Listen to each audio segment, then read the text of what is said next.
of the time they've got disciplined in exactly this manner. It's through slow incremental improvement. And then you challenge yourself. It's like, well, could I do this? That would be better. Then you find out, and then you think, well, is there something slightly larger and more challenging that I could do that would be better? And you try it and you find out. And as you try it and you find out, generally you get better at it and you can take on larger and larger challenges.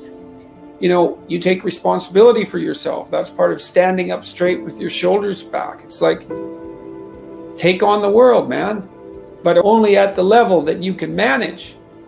When you're ignorant and biased and deeply flawed and immature, it's where everyone starts. You don't want to bite off more than you can chew, but it doesn't mean that you can't wrestle with part of reality. You know, some part that's small enough so that you have a good shot at victory. And then you attain victory over some small part of the chaos. And then you're the person who's victorious over chaos. You're just a beginner, but that's who you are. And then maybe you can get unbelievably good at that. And you do that by challenging yourself humbly at the level that you're able to function.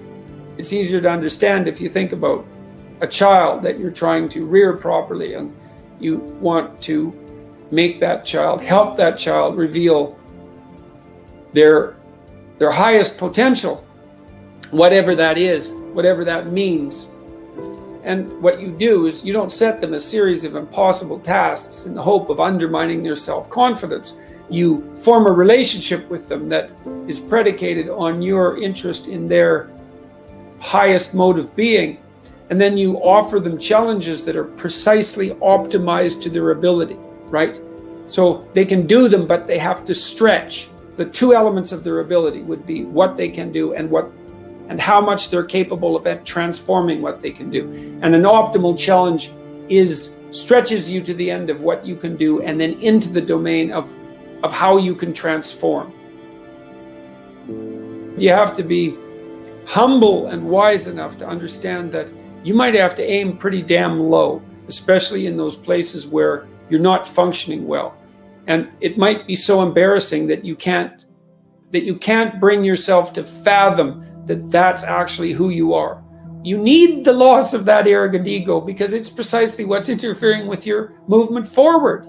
You know, it's part of the adversarial process, mythologically speaking, that stops moral progress. You're too proud of who you think you are to notice what you're like so that you could change properly. You don't want to sacrifice that part of yourself. It's probably associated with some delusion that helps you maintain a positive, although very fragile self-image, you know, in the absence of genuine effort. It's not to be recommended. So you know yourself by watching and paying attention. It's not thinking exactly. It's not imagination. It's watching like you're a snake. Because a snake watches like cold-bloodedly with no emotional reaction just to see what's there. It doesn't allow what is wanted or desired to interfere with what is observed. So you watch yourself like that, as if you don't know who you are. Well, that's the beginning. And then you challenge yourself continually to see how far past yesterday you could push today and tomorrow, and to continually experiment with expanding the domains not only of your competence but of your ability to increase that competence. The upper limit to that is proportional to the moral effort that you put into it. The more that's guided by the highest of all possible visions, right? The alliance with the highest of all possible conceivable good. The more it's accompanied by truth in speech and action, the more you will develop your potential. And I believe that potential to be as unlimited in the upward direction, more unlimited in the upward direction than it is unlimited in the direction that brings people to the political and social hells that so often characterize the world that we inhabit. And so you also, I suppose, have to be willing to undertake that as an adventure, because it's a hell of a thing to bear that kind of responsibility. It takes a person out of the ordinary. It takes them out of themselves. But there's deep meaning to be had in it, and there isn't anything better that you can do. There's this old idea that you go into the abyss. It's an idea that you can gaze into the abyss. You gaze long, and what you find in the abyss is a monster. That's the dragon at the bottom of the abyss, let's say. That's Satan himself, for that matter. But if you go into that as deeply as you can, what you find is you find your fragmented father in a comatose condition, in a desiccated and separated condition. And then you revivify that. Well, what does that mean? It means something. It means that if you look in the darkness, you find the light. That's one thing it means. And that the light really stands out against the darkness, but that the light is to be found in the darkness. So that's a very interesting thing. That's a quest narrative. But it means more than that. It means something fundamental. So we know, for example, that if you take yourself out of your current state of predictability and safety, and you put yourself in a new situation, you'll learn, right? You'll incorporate new information. So that's a cognitive issue. But that isn't all that happens. What happens is that new genes turn on within you and code for the production of new proteins. And that happens neurologically. New parts of you turn on.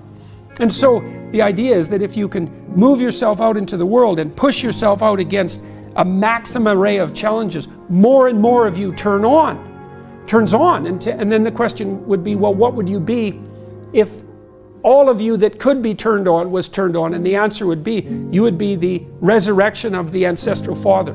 That's what you would be. And so that's why Christ says, I am the way and the truth and the life, and no one comes to the Father except through me. What that means is that if you take on the unbearable burden of being voluntarily, then that transforms you into the ancestral father. And that's true.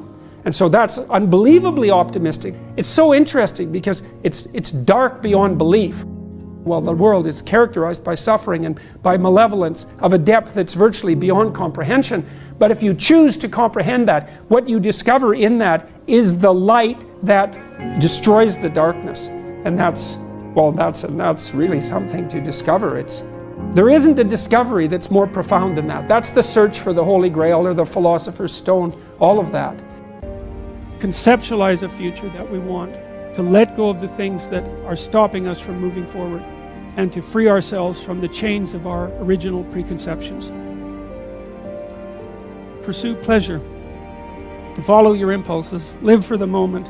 Do what's expedient. A mountain is something you have to climb, and you have to climb to the pinnacle of a mountain, and the mountain is up, right? And the mountain stretches up to heaven, and it's a long journey to specify the right place on the highest pinnacle. And that's symbolic because, of course, it's a pinnacle that you're always trying to reach, just like you're always trying to aim. You're always trying to climb upward. At least that's the theory. Depends to some degree, of course, on your definition of upward. You're supposed to, again, to act out the highest good of which you're capable. Now that'll transform your life to some degree into an archetypal adventure. There's no way around that, because as you attempt to climb a higher mountain, let's say, or to aim at a higher target or something like that, then the things around you will become increasingly dramatic and of import. That happens by necessity, obviously, because if you're aiming at something difficult and profound and you're really working at it, then your life is going to become perhaps increasingly difficult and profound. But that might be okay. That might be exactly what you need as an antidote to the implicit limitations that face you as a human being. The good father is precisely someone who is willing to sacrifice his child to the ultimate good. You have a moral obligation as a parent to encourage your child to go out into the world, right? And to be whoever they can be, to be the best they can possibly be. And in doing that, you're encouraging them to pursue the good. You're sacrificing them to the good. You're not keeping them for yourself selfishly.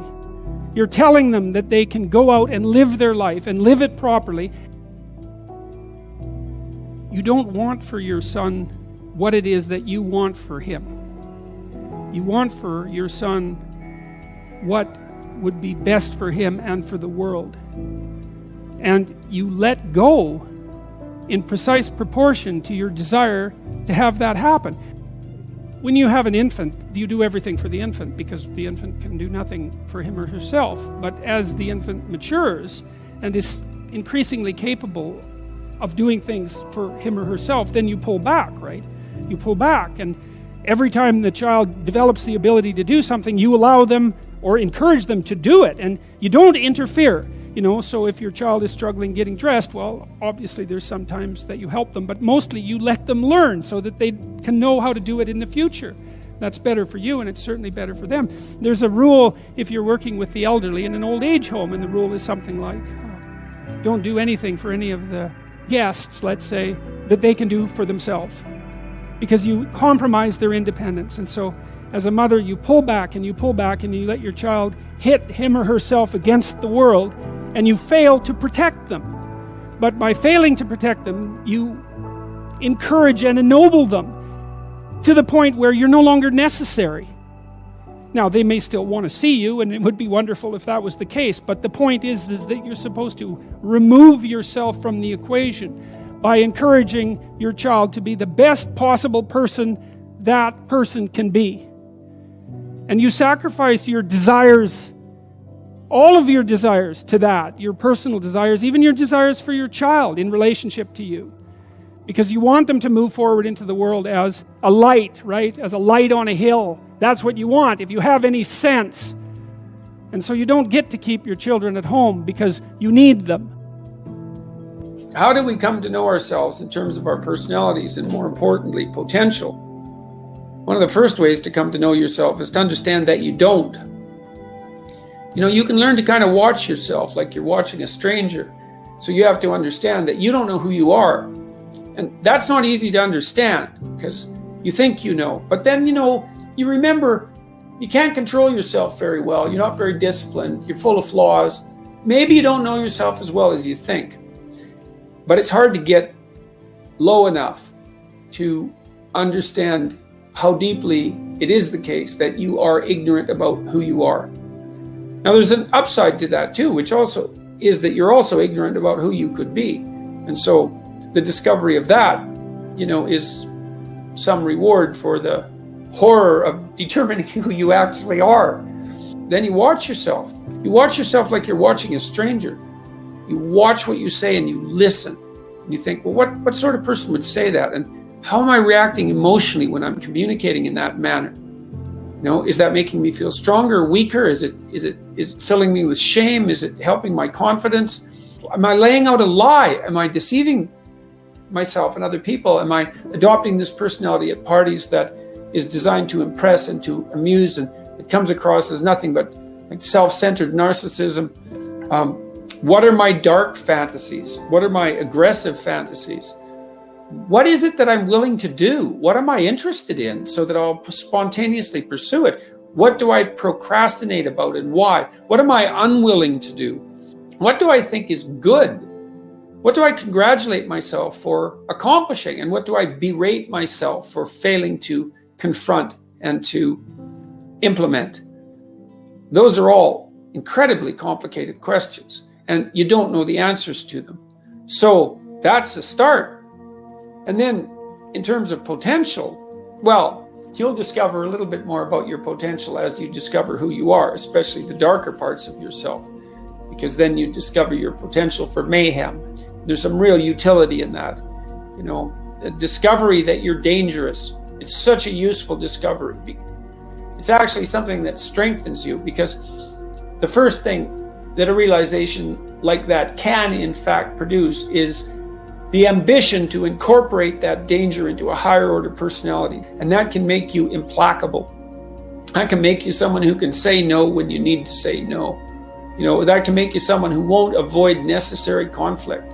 And so that's unbelievably useful. And so that's one of the potentials that you might discover. The other thing you do to discover your potential is you challenge yourself. It's like, take a bit of a look at yourself and think about what's not so good that you could improve, that you should improve by your own standards, and that you would improve. and set yourself a little goal. Maybe you're not studying at all at your university, or maybe you're at work and you've got this stack of paper there, and you haven't looked at that damn stack for like a month, and you know that you should be, and you're bothering yourself at night because you're avoiding that. It's like, maybe think, well, I've avoided that stack of paper completely for 1 month. I'm quite a coward when it comes to whatever snakes might be hidden in that stack of paper. How about tomorrow I just put that stack of paper in front of me on my desk, and I glance through it for 15 seconds. See if I can do that. It's like, well, you set yourself a goal of improvement. It's a humble goal. There's things you could do to improve, and you know what they are. And there's small steps that you could take, that you might take, that would put you in that direction. And then the question is, are you big enough to take those small steps? Are you capable of grappling with the fact that you're fundamentally flawed to the point where you have to break things down into almost childlike steps in order to manage them? And the answer to that is, yeah, you are. Most people have things they avoid, and they're afraid of. So I would say, to some degree, it's the lot of everyone.